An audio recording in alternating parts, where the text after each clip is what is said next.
we got a call about 7:30. Someone who had saw smoke coming in the back of the building. So when our crews arrived, they saw smoke. They also had some flame coming out of a southwest room on the second floor.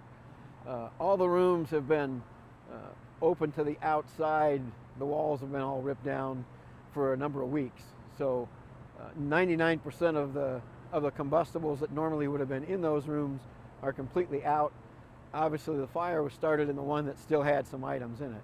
Right. So what was the timeline of this tonight? Like I say, about 7:30 is when we got our first call on it.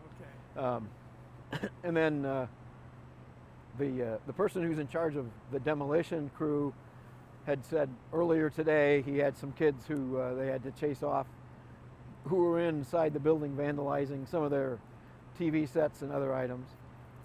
And so what he figured is they'd probably come back later on and set the fire in there, because there was no accidental way that the fire could have started. The power had been off.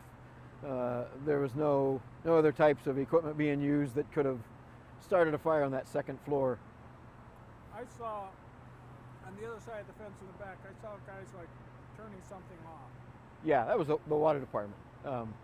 We were back there because the hydrants were supposed to have been left on during demolition. Okay. And they weren't, and so they're on now. So the water department came out so that we could utilize those besides the one that was farther down the road that we had to go to. And why couldn't you get a ladder back there? Well, we've actually never been able to, just because of the overhang, and it's been built like that since the 60s. So, and then there's also construction on the street behind there going on where they're doing some repairs. So it wasn't possible to come in down that access road there either. Okay, so there's no injuries, no nothing? No. Okay, anything else you'd like to say?